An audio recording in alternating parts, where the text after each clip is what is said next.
It's very interesting. I was looking at the bust of President Reagan, which I'm very grateful for. And I was out at the Reagan Library about 2 months ago with Nancy and did a small talk and a book signing.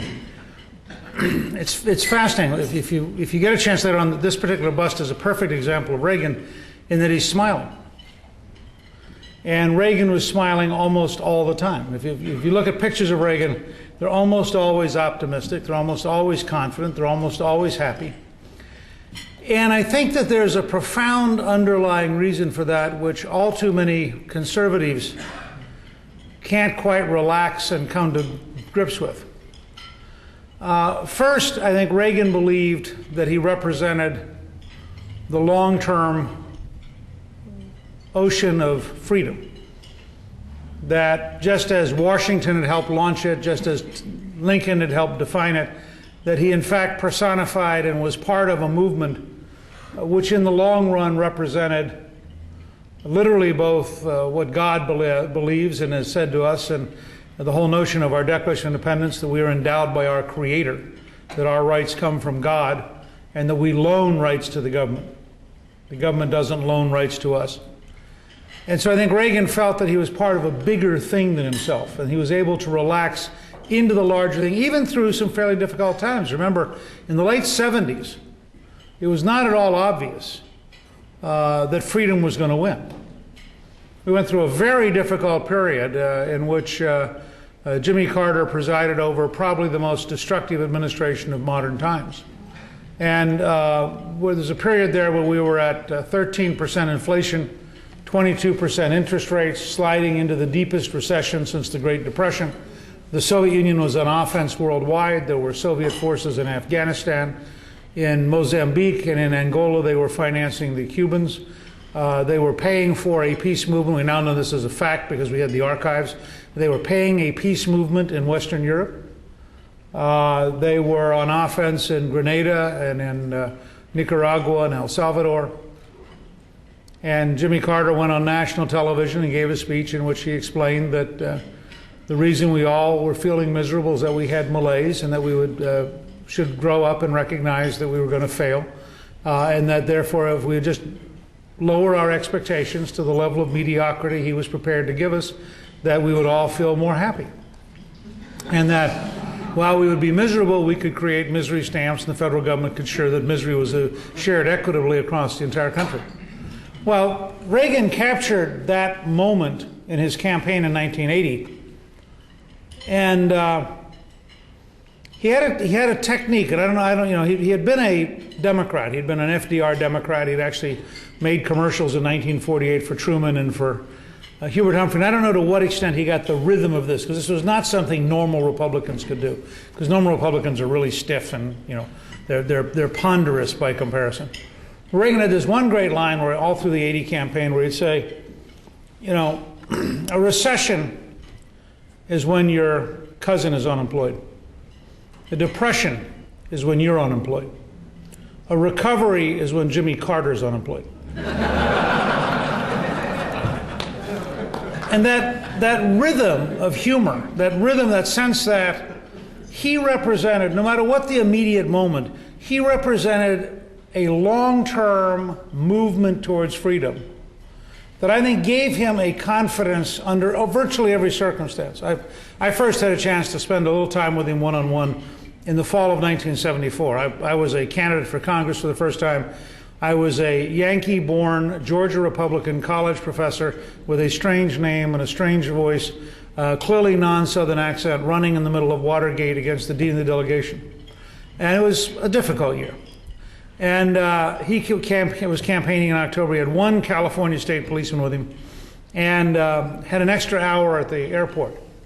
And so we sat and he talked to me about how he did speeches.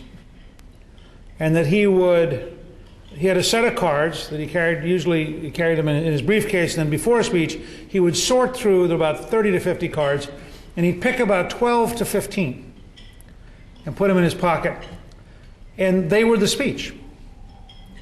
And there'd be, by definition, they were always in a slightly different order, and they were always a slightly different number of cards. And his reasoning was that while the core of his speech would be the same, the transitions would all be original, because he'd be going from card 11 to card 17, which he had not done before. And so he'd have to figure out, now how am I going to bridge from this story? And all of his cards were basically stories. He was a great storyteller. So how do I bridge from this story to this story? And it was the tension of watching him do that that gave you the sense of a totally new performance every time. And so the audience would get engaged, he would get engaged, the level of energy would be dramatically higher. And yet the cards were keeping him within a framework of what he wanted to get across, reminding him of the key things he wanted to get across. And he believed enormously in humor. I remember I was a very junior backbench member, so it was I was not an intimate of Ronald Reagan. I don't want to pretend that.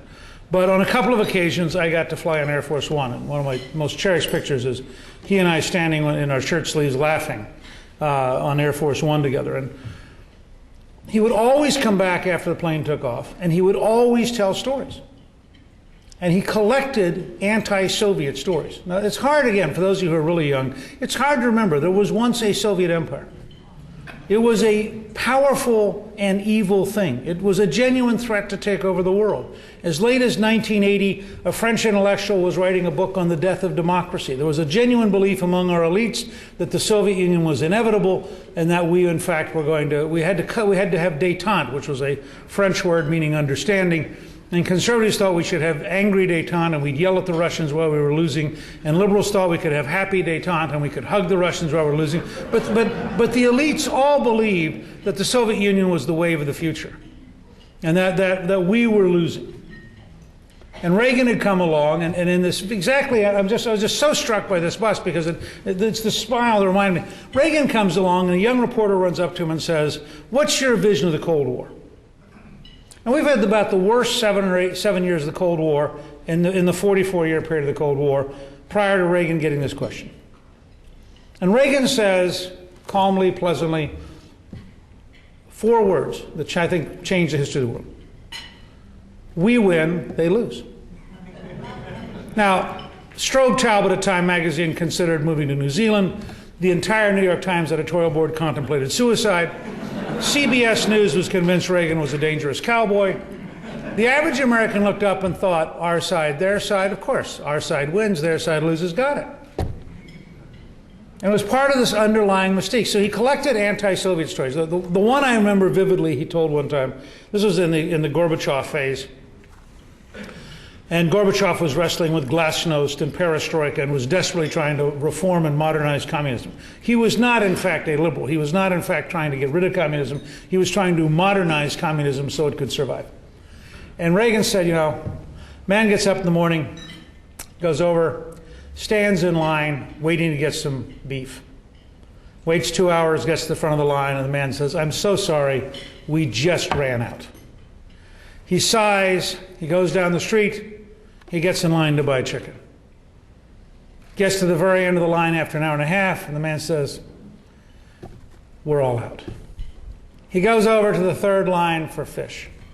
He's standing in line, he says, "This is terrible. They talk about perestroika, they talk about glasnost. I can't get meat, I can't get chicken, I'll bet the fish will be gone." Man behind him taps him on the shoulder, says, "Comrade, you are very lucky Gorbachev is in charge. Under Brezhnev, I am KGB. I would have shot you for saying that." He gets home. His wife says, "So how is it?" He says, "It's worse than ever. They're out of bullets."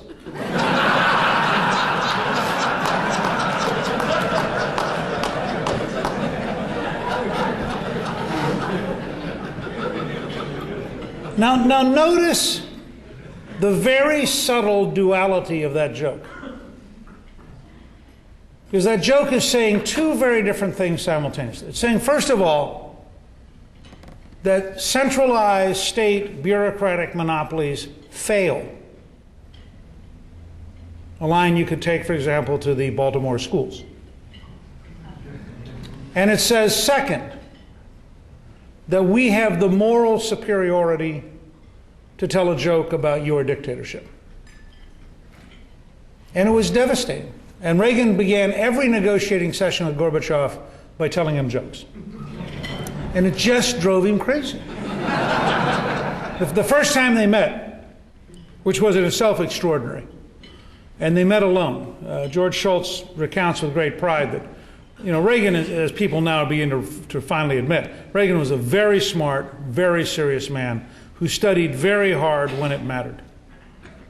And when he and Gorbachev met, he began the conversation with the following story. Man talks to the press. He says, I have fully as much freedom in the Soviet Union as I have in the United States. The reporter says to him, what do you mean? How can this be true? He says, I can go and I can stand up at Lafayette Park in front of the White House and I can say, Ronald Reagan is a terrible president, he should be thrown out. The reporter said, yes. And I can go, I can stand in Red Square in front of the Kremlin and I can say, Ronald Reagan is a terrible president, he should be thrown out. You see? I have the same freedom. And Gorbachev just stared at him. But he's friendly, cheerful, pleasant, but he's making a very powerful point. You know your system's a rotten dictatorship. I know your system's a rotten dictatorship, and I'm not afraid to tell you. You want to negotiate, we'll negotiate.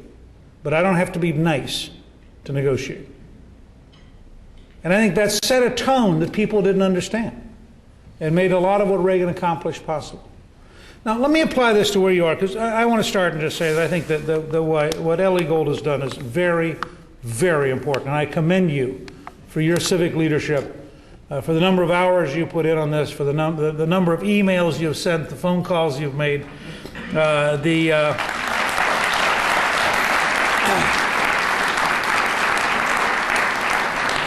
the members of your entire extended family you have browbeaten into coming here, and all of the various folks who are here. And I also want to say to Tom Bernier and to Jeffrey Ferguson, this is how it begins. I mean, you may think this is a hardcore democratic state, although you just had a governor. And you may think this is really difficult, although you have several Republican members of the Congress. When I arrived as a high school junior in Columbus, Georgia in 1960, it was the third most democratic state in the country. The entire state convention was about half the size of this group. This last Monday, I attended the inauguration of Governor Perdue, who became the first Republican in history to be reelected in the history of Georgia. The inauguration began with the Georgia Republican Speaker of the House opening the special session, closed with the Republican Lieutenant Governor and the Senate Republican Majority Leader closing the session. Both senators from Georgia are Republican, and a majority of the House delegation is Republican. Now, that was a revolution that in 1960 was inconceivable. When I first won, I was the only Republican member of the delegation. The Democrats used to let me come to the delegation meetings because I was kind of a pet. I was a mascot. They thought it was interesting. It was like having a St. Bernard or something. Newt gets to come. Isn't this cute? We have a real Republican right here.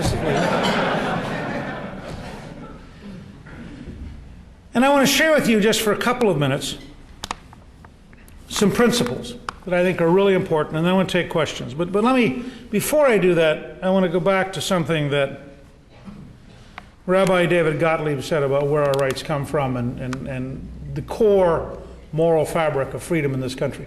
It's very important when we say the Pledge of Allegiance that we say one nation under God. And it's very important to understand that we are the only society in the world that says unequivocally, you are endowed by your Creator.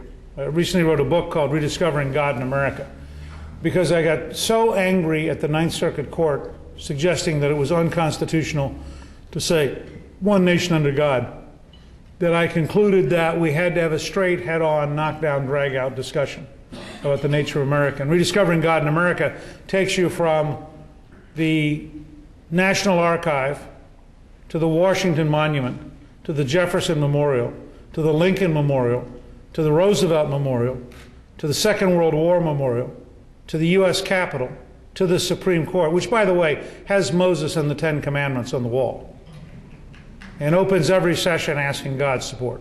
I mean, if you just look at this stuff, and what you see is how stunningly outside the American tradition the modern secular leftist critique is. It's just historically false. And so I really think it's important to start with this notion that we have a very precious thing called American civilization.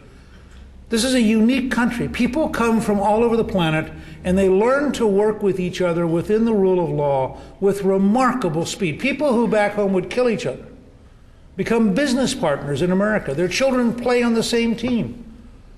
They live in the same neighborhood without fear. It is an astonishing achievement. And one of the greatest dangers we have is the systematic effort of the academic left to create literally amnesia about the nature of America by failing to teach American history and refusing to explain where we come from. And it's a very important problem because at the center of who we are is a learned cultural DNA. We're not genetically Americans. We're not even geographically Americans. We're Americans because we've inherited, as of next spring, a 400-year tradition of people who believe their rights come from God, that they're endowed with freedom, that the work ethic, the rule of law, and the right to private property give them a chance to improve their lives and their families' lives, and that limited government created for the purpose of establishing law should in fact have a very restricted role in their lives so that they grow as citizens into having primary responsibility. It's a very sophisticated, very powerful model, and it has been under assault now for over 50 years by essentially a European introduction, a post-French revolutionary secularism, a socialist belief in big government, and a belief in the bureaucratic and academic classes that they can spend your money better than you can, and therefore they should tax it before you waste it, because they will then wisely spend it on your behalf. This is a very fundamental distinction about the nature of the country. I also want to point out that the Star Spangled Banner, which was very beautifully done, sung by the audience, played on the trumpet, and I must say, it struck me being in Baltimore with the national anthem was particularly touching because it's real. The national anthem didn't emerge out of some fantasy. It emerged out of a historic memory of a genuine experience and a long night. Remember, the first verse ends, "Land of the free and home of the brave." And I want to spend just a brief moment on national security and foreign policy before I talk about how you win the argument here in Maryland. But I think we need a lot more conversation as Americans about the inextricable connection between the land of the free and the home of the brave. The level of routine cowardice in our elite media and the level of routine cowardice on our left is breathtaking. We are in a mortal war with enemies who wish to destroy us. The irreconcilable wing of Islam makes clear on television, on websites, in brochures, in every way they can, that if they can get nuclear or biological weapons, they are going to kill us. The British this summer arrested a couple who were, this was part of the plot to destroy 10 airplanes in one day. They arrested a couple who were going to use their 8-month-old baby in order to disguise the bomb material as baby food. And I try to tell every audience I talk to, you have to think about this and let it enter into your head and into your heart and contemplate what this means. If I come to you and I say, we have enemies who have 15 to 25-year-old males who are willing to die as long as they can kill you, I'm just describing a warrior culture, which is historically normal. But if I come to you and I say, there are people on the planet who hate you so much that they will kill their own child as long as they get to kill you too, I am describing a level of ferocity and a level of intensity that we are completely unused to dealing with. And we have not yet come to grips with this. This is a problem which, when combined with the effort of the North Koreans to get nuclear weapons and missiles, when combined with the hatred that the dictator of Venezuela has for us, when combined with the general problems we have with Iran and with Syria, is a very, very real challenge to our survival. And I think, and you cannot understand the fight we're in unless you take to heart how serious this is. We could lose 2 or 3 American cities to nuclear weapons in our lifetime. We could have a biological attack that kills 1 million or more people. None of this is fear talk. Read what Ahmadinejad, the head of Iran, says publicly. I mean, he doesn't disguise it. He says publicly on television, we need to defeat the Anglo-Saxons and eliminate Israel from the face of the earth. And I ask all of my liberal friends, what do you think he means?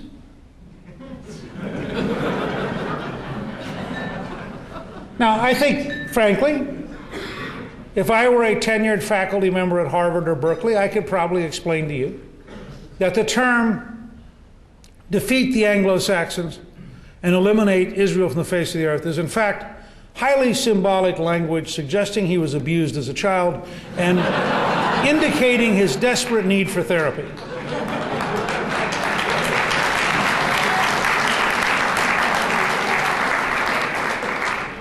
But I'm just a historian. And I'll tell you, in history, when somebody says to you, I want to wipe you out, it is useful to think they're telling the truth. I recently had a chat with Tom Friedman, who's clearly not where I am ideologically. But Friedman spent a number of years as the New York Times reporter in Beirut during a very violent period. And he said to me, he said, you know, I'd forgotten some of the basic rules of the Middle East. He said, the first of which is, it doesn't matter what they tell you in private. He said, it's the opposite of the West. What matters is what they say in public, because in the end, that's what they do. So I just want to say to you, as you watch the president later on tonight, and I'm going to do Hannity and Combs at 10:30 and comment on it. As you watch the president, we have a huge problem. The president is not as articulate as I wish he was. They have not made as many changes as I think they need to. But he is, in every way he knows, a sincere man, moving forward, gradually getting tougher, gradually learning more, and this is hard. And I would say 2 things to my friends on the left. The first is, if we accept defeat, as they urge, then what do they think the consequence will be? A defeated America, a collapsed Iraq, an emboldened Iran, an emboldened Syria, an emboldened Al-Qaeda, an emboldened Hezbollah, an emboldened Hamas, an emboldened North Korea, an emboldened China wondering if our word means anything in Taiwan, since it clearly meant nothing in Iraq. I think that's a dramatically more dangerous world. The last time we were that weak was under Jimmy Carter. We had 444 days of a hostage crisis in Iran, an American embassy burned in Pakistan, and an American ambassador killed in Afghanistan. I had a Marine general tell me recently, if they believe we are weak, we do not have enough Marine units to evacuate the number of embassies that will be under siege. And so I would say to my friends on the left, are you truly prepared to explain to the country the consequences of your decision? To lose control of the Persian Gulf, to have the Iranians dominant, to potentially lose Israel? Or are you going to reassure me that there's some rational, reasonable way to be defeated? I think it's a very big gamble. But then I would say to all of us who think we have to win, we are going to have to do far more than the president will announce tonight. The problem we have is very simple. It's the problem that the airlines industry has had for 20 years. It's the problem that the American automobile manufacturers have had. When you are leading a large corporate structure, it is very hard to change fast enough to catch up with reality. I think GM's probably had 15 major reorganizations. None of them deep enough, serious enough, and aggressive enough. The major airlines, people like Delta, which I used to represent in Congress, United, American, airlines that have gone under like TWA, Eastern, they just couldn't change fast enough. This is a major crisis for us in Washington. The State Department doesn't work. Over half the Pentagon doesn't work. The intelligence system doesn't work. The White House interagency doesn't work. The Treasury, Justice, Agriculture, you name it, are not responsive.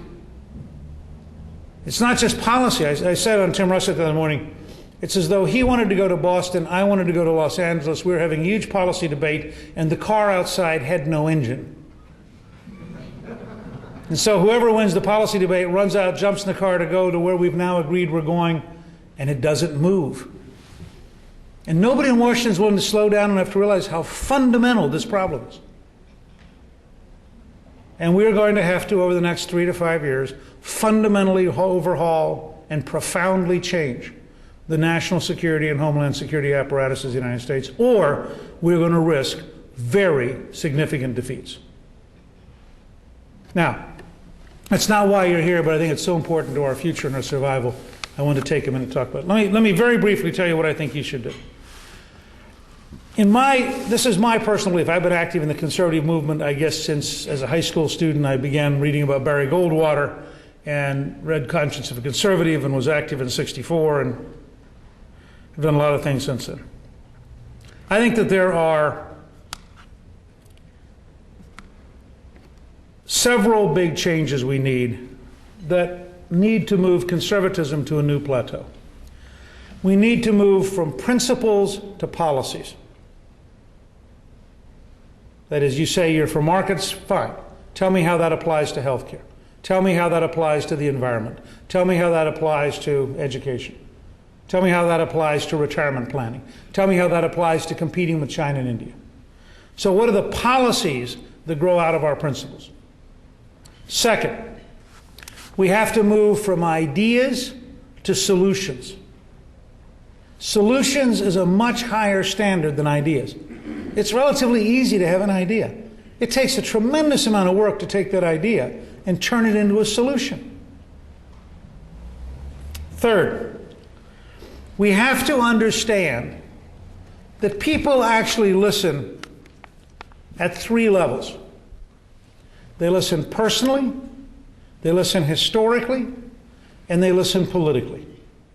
And think of it as a really big personal box, a medium-sized historic box, and a really tiny political box. Almost all of our consultants and most of our staffs live in the world of politics. So they babble at each other endlessly.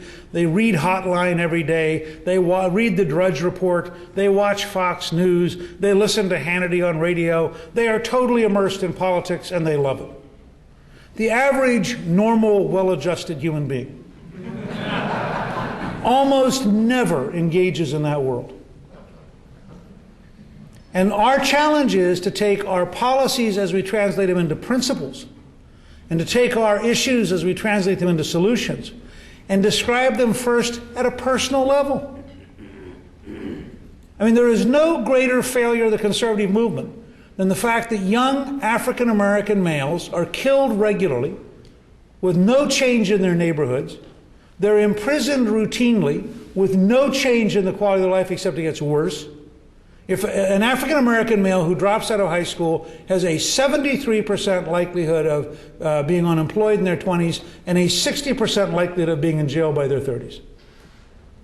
Now, for us to not see that as an opportunity at the most human of levels to walk into neighborhoods and churches and look people in the eye who are living lives of pain and say to them, we can do better. Here are our solutions, and here are our policies, and here's how they'll affect your life personally. Now that would change America in fundamental ways. And I could go through a dozen examples. It's important to remember that Margaret Thatcher's great argument, or great statement, first you win the argument, then you win the vote. But what conservatives don't understand, and I'm saying this to you because I think this is a very serious group, and you have a real opportunity to fundamentally begin to change things in Maryland, and by changing things in Maryland to create an intellectual process which will change things in many other states. To win the argument, you have to win it in the other person's mind. When most people hear Margaret Thatcher's phrase, first you win the argument, then you win the vote, they think, okay, I'm going to get ready, so I'm going to be fully armed. I'll be ready to argue. And they'll have all these facts and figures, etc., but they won't have a clue about the nature of the person they're talking with. So you first have to, all effective communication occurs in the mind of the listener, not the speaker. So to win the argument, you both have to have the policies and the solutions, and you have to understand how to articulate them in a form that the person you're trying to convince will hear you, which requires that you listen. Because if you haven't listened, how do you know what they think before you start talking? And one of the things that I would strongly urge you to do is tackle Baltimore head on as a project. Why should American conservatives allow our largest cities to have huge neighborhoods of agony and not go head to head in those cities and figure out how are we going to fix them? If our principles are better, then what policies grow out of them? If our ideas are better, then what solutions grow out of them? Because the morning we are truly perceived as doing that, we change the entire dialogue in America, and we're in a different place. The way I've come to think about that, my very simple formula, is that Ronald Reagan, at a moment of much greater defeat than we're in, I mean, a lot of conservatives are upset and Republicans are upset. We had a bad 2006, which is all true, by the way. But we had a much worse 1974. Ronald Reagan went to the CPAC convention. I think it was the very first time CPAC met, in the spring of 1975, at a time of enormous demoralization. And he said, we need a banner of bold colors, not pale pastels. And he made the argument that the future of the conservative movement was not trying to imitate liberalism. The future of the conservative movement was boldly standing here, defining a better future, and winning the argument. I would argue that 30 years later, having had control of the House and Senate, having had control of the White House, having had control of a majority of the governorships, that we have to go one stage further than Reagan. We need a banner of bold solutions based on bold colors that people look at and say, yep, my life would be better if they were in charge. And until people can listen to us or read about us, come to our web pages, visit us on web conferences, be engaged with us, until they can look at all that and say, you know, that would truly improve my family, that would improve my neighborhood, that would improve my life, that would improve my children's life, that would improve my mother's life. Until we're prepared to have bold proposals based on our bold colors, we are not going to be prepared to truly change this country. And I think that's the great challenge of the next few years, is to recognize all the different challenges. Like Grover, I brought you some material to look at. And if you go to my personal website, newt.org, you'll get probably more than you ever want to read. But I think that is the challenge we're engaged in. I think that is where, frankly, you have an extraordinary opportunity right here, working with Ellie, to begin to create a brand new development of ideas, turning them into solutions, to take the principles you believe in and turn them into policies, then to reach out and learn how to communicate in the language of the neighborhoods, listening carefully to people, and winning the arguments, because you truly do develop a better future for them and their families. And if you'll do that, you'll look back someday and say that you were part of changing history. And the fact is, you will have been a part of changing history. That's what I see embodied in this evening's meeting. And I appreciate the chance to come and share with you.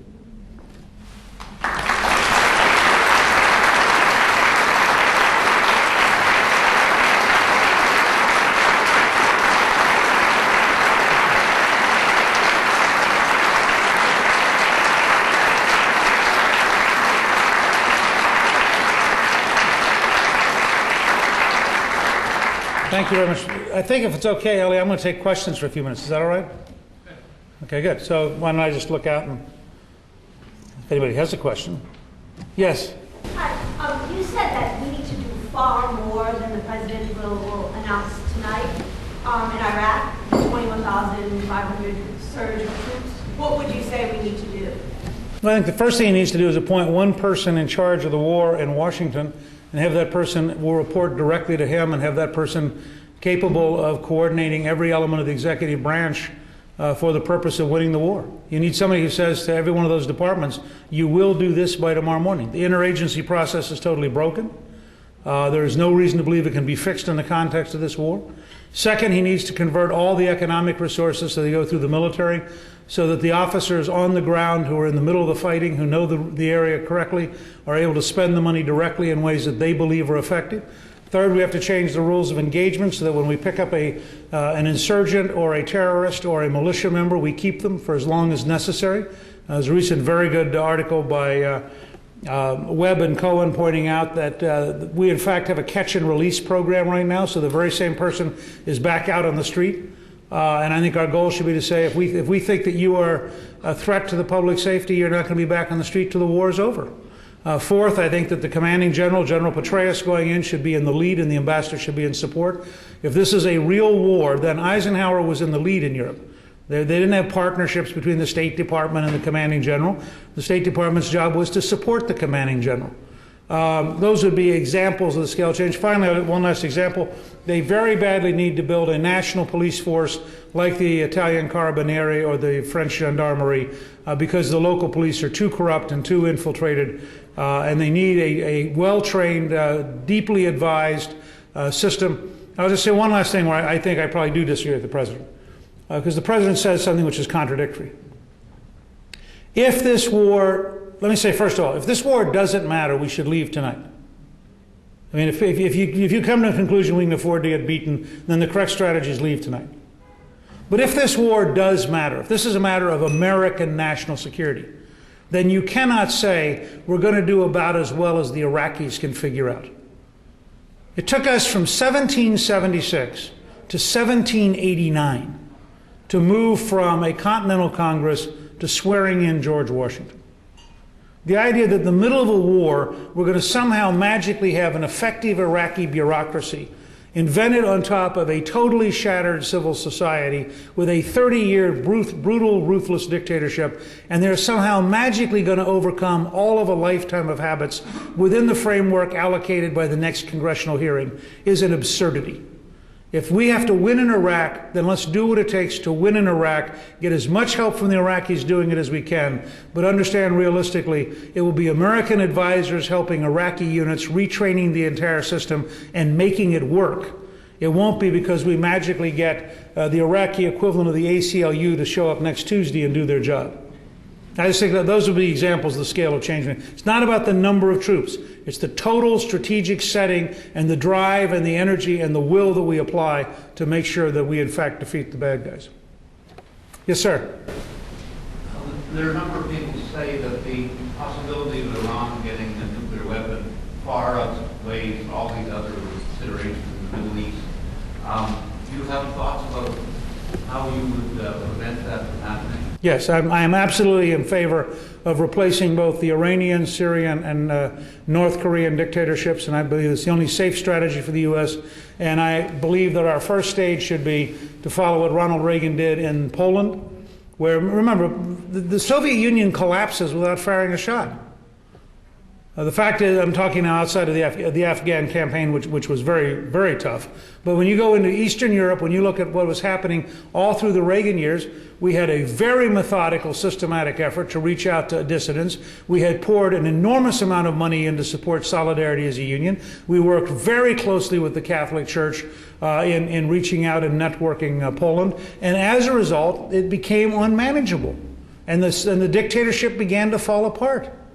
And I think we should have the same kind of drive and energy and determination in Syria, Iran, and North Korea. I think these are not regimes you can cut diplomatic deals with. I mean, the Iranians lied for 18 years to the International Atomic Energy Agency, and the answer at the State Department is let's talk to them.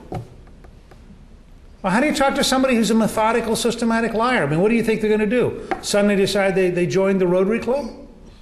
No, they're going to lie to you. Syria has lied to everybody for the entire, this is a family-owned system. It is a minority system headed by the Alawites, who are 15% of the population. They control the country against the Sunni majority. It is a family-run business.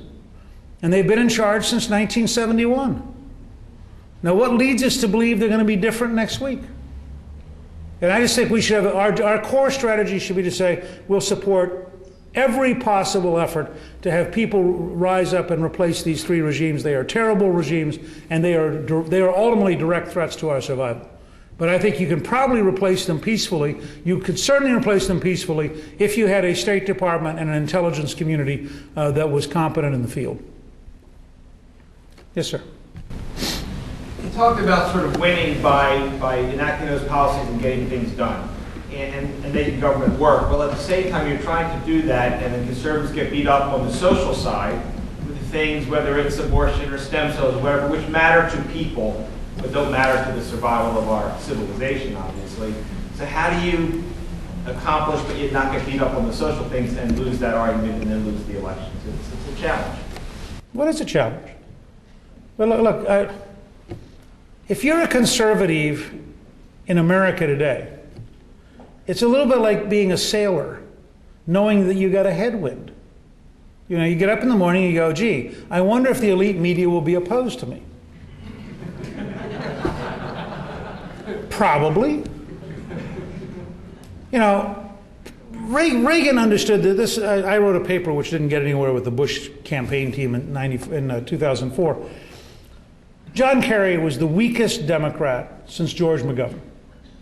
The only reason Kerry even got the nomination is that they were in danger of nominating Howard Dean. And Howard Dean was so bad, he made John Kerry seem normal.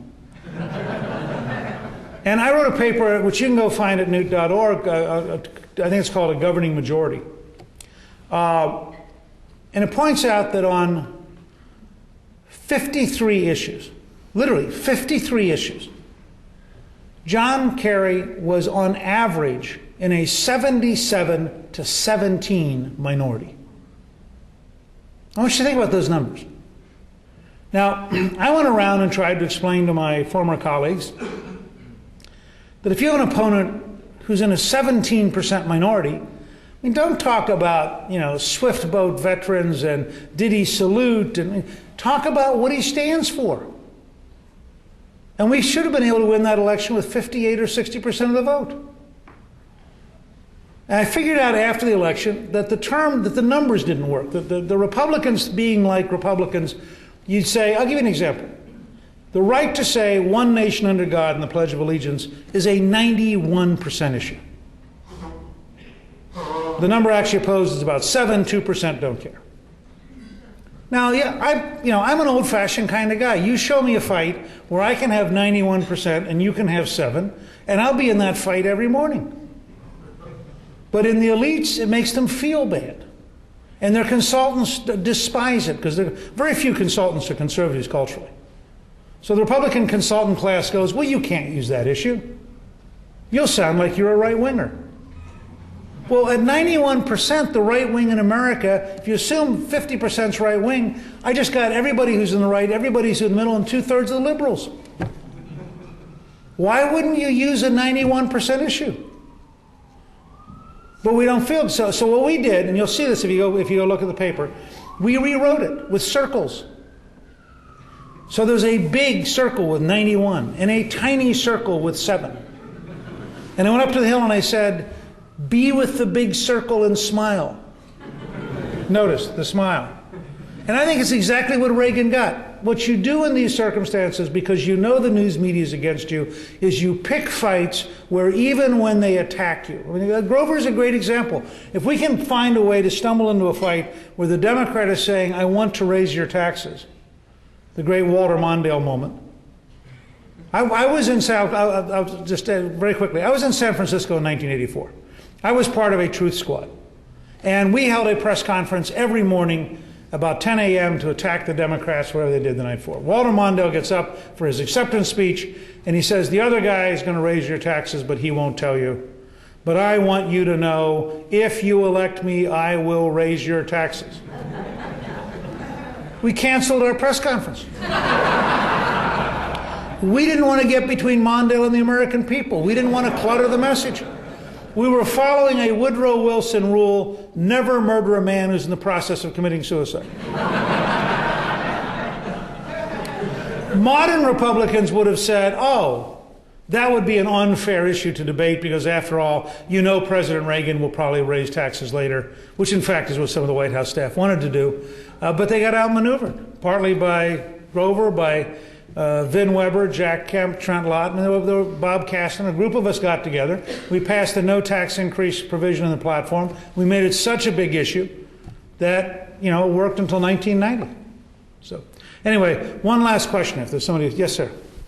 35 years ago, Golda Meir said that Israel will only have peace when the Arabs learn to love their children more than they hate us. If that's the case today with Iraq, Iran, Syria, and the United States, do you see that even feasible? If the regimes maybe are evil, are the people not evil? And if they are unwilling to elect a government that will be for peace, and what are our options other than isolation or destroying them?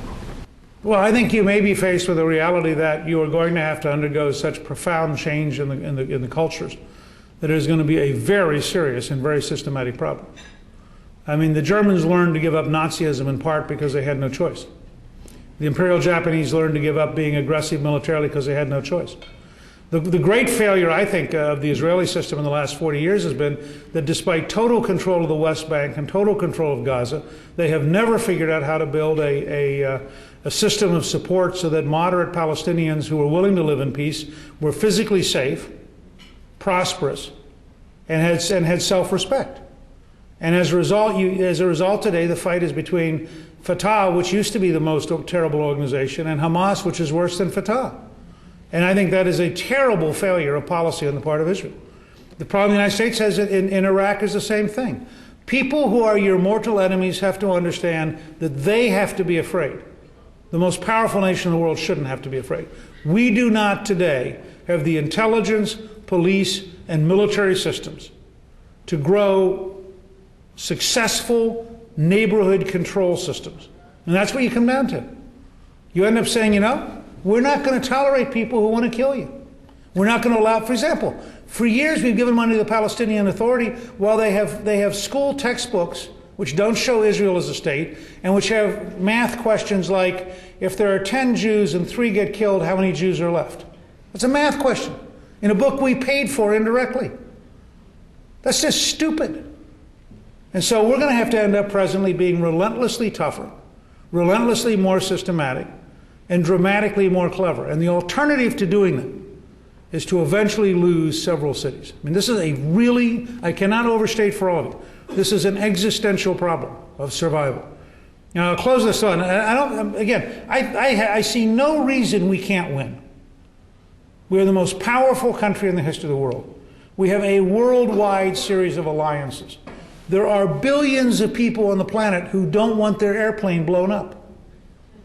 There are billions of women who do not want to live under Sharia, where you have to have 4 male witnesses to rape, where you have no right to vote, where you're not allowed to drive a car, where you can't appear in public. I tell every female reporter I see, if our side loses, you're out of a job. And I once had a young BBC reporter who was stunned at the thought. I mean, she couldn't believe it. She said, "Are you really serious?" I said, "Yes." I said, "They're not going to let you on TV." And she suddenly saw the war from a totally different model. Probably got fired by the BBC as a result. I just want to leave you this thought. What you're doing is really important.